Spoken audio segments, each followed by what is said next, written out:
ఖమ్మం కాంగ్రెస్ బరిలో మాజీ టీడీపీ నేత రాబోతున్నారా? సో దీనివల్ల పొంగులేటి శ్రీనివాసరెడ్డి గారు టెన్షన్ పడుతున్నారా?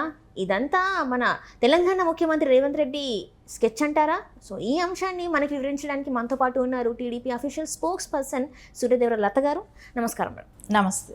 మనం ఇప్పుడు చూస్తుంటే ఖమ్మం కాంగ్రెస్ బరిలోకి మాజీ టీడీపీ నేత దిగబోతున్నారు అని చెప్పేసి వార్తలు వస్తున్నాయి. దీనివల్ల పొంగులేటి శ్రీనివాసరెడ్డి గారు తెగ టెన్షన్ పడుతున్నట్టు కూడా మనకి వార్తలు వస్తున్నాయి. సో ఇందులో నిజంగానే మరి టీడీపీ నేత రాబోతున్నారా? పొంగులేటి గారైతే ఆయన గురించి తీసుకుంటే ఆయన స్టార్టింగ్ వైఎస్ జగన్మోహన్ రెడ్డి గారికి చాలా అత్యంత సన్నిహితుడుగా ఉండేవాళ్ళు. దాని తర్వాత ఆయన సీట్ ఇవ్వటం జరిగింది. 2014లో గెలిచారు. దాని తర్వాత ఇక్కడ అలా పార్టీ లేకపోవడంతో బీఆర్ఎస్లోకి వెళ్ళటం జరిగింది.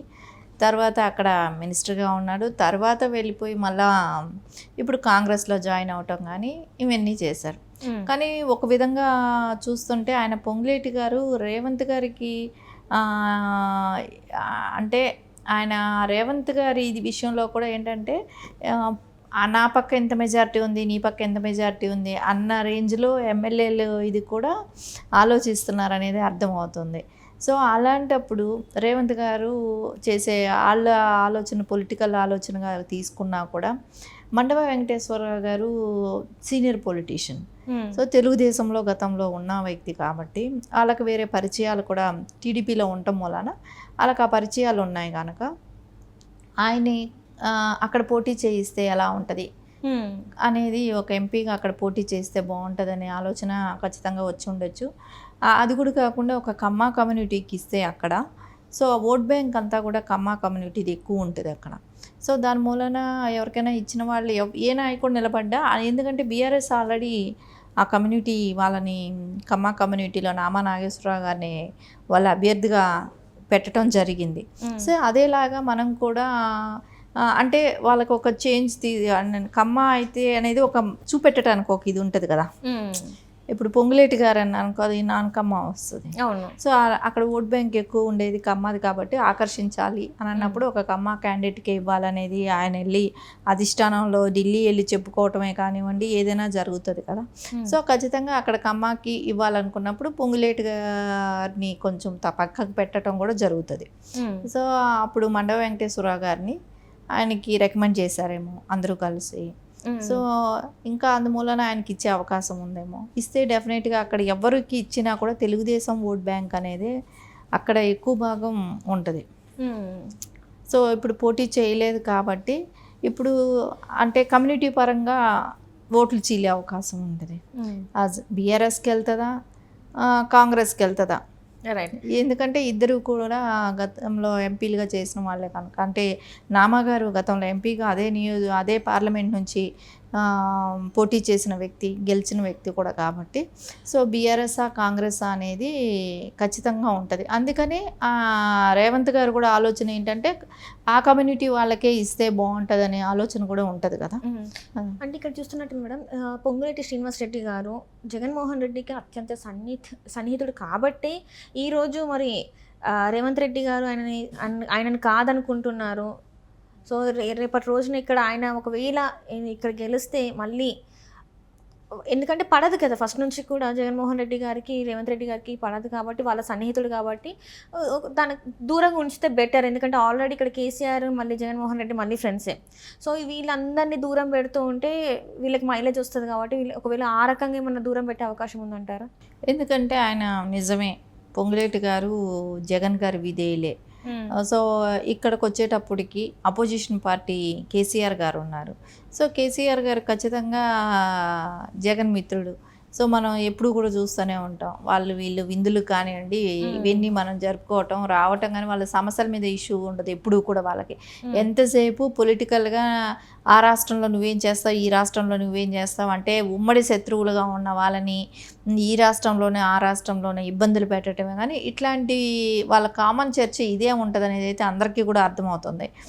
అందుకన్నప్పుడు పొంగులేటి గారు వచ్చి జగన్ గారి విధేయులను తెలిసినప్పుడు సో ఆబ్వియస్లీ ఎవరికి కూడా అంటే కాంగ్రెస్లో కూడా అంత పెద్ద ఇష్టం ఉండకపోవచ్చు. ఎందుకంటే జగన్మోహన్ రెడ్డి కాంగ్రెస్ని విభేదించి వెళ్ళి పార్టీ పెట్టుకున్నాడు.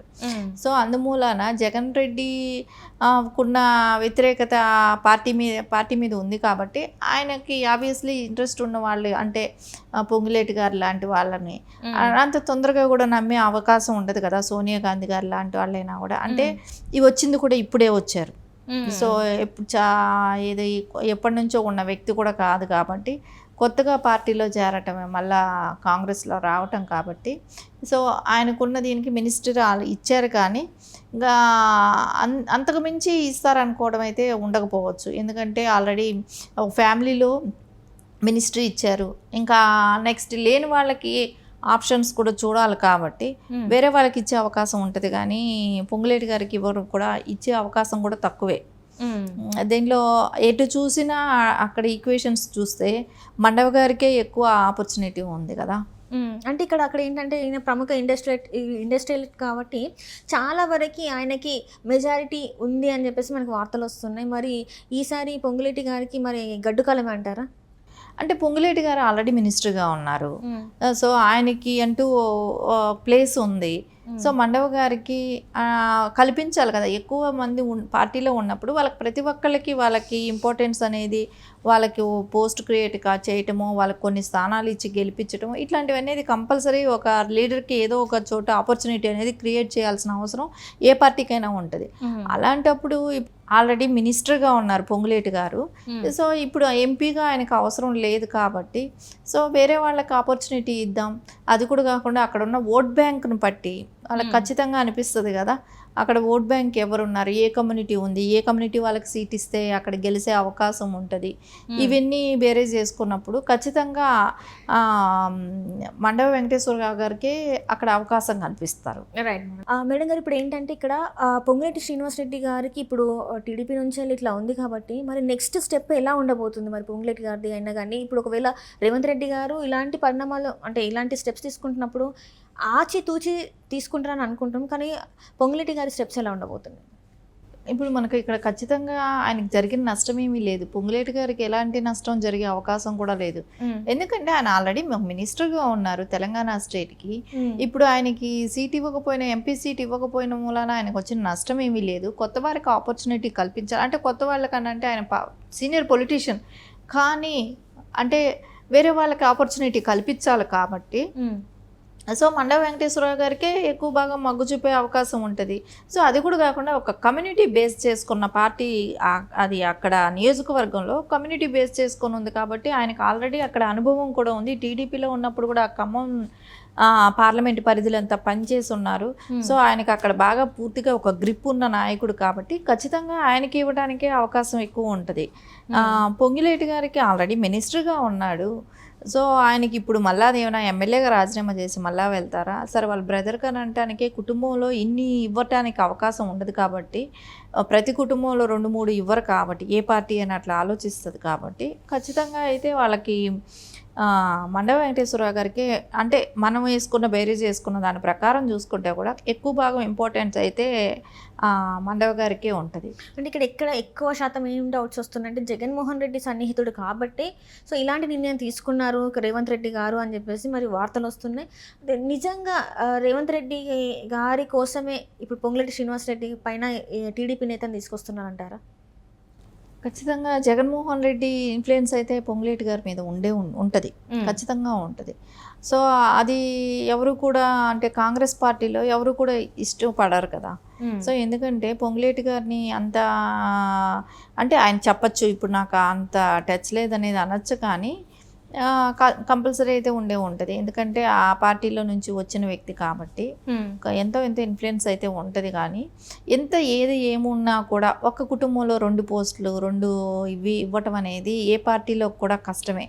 లేని వాళ్ళు చాలామంది ఉంటారు కాబట్టి వాళ్ళకి ఆపర్చునిటీస్ కల్పించాలి కాబట్టి ఖచ్చితంగా వాళ్ళకే ఇస్తారు. అది కూడా కాకుండా ఎన్నిసార్లు మనం మాట్లాడుకున్నా కూడా ఆల్రెడీ ఒక కమ్యూనిటీలో ఒక స్ట్రాంగ్ లీడర్ని ఎన్నుకున్నప్పుడు ఆ సేమ్ కమ్యూనిటీ వాళ్ళని ఎన్నుకుంటేనే లేకుంటే ఎందుకంటే ఓటు మొత్తంగా ఒకే వ్యక్తికి బీఆర్ఎస్ నాయకుడైన నామా నాగేశ్వరరావు గారికి మొత్తం ఒక ఓట్ బ్యాంక్ అంతా వెళ్ళిపోద్ది. పొంగులేటి గారికి ఓట్ షిఫ్ట్ అయ్యే అవకాశం లేదు. పొంగులేటి గారికి ఇచ్చే అవకాశం అయితే లేదు.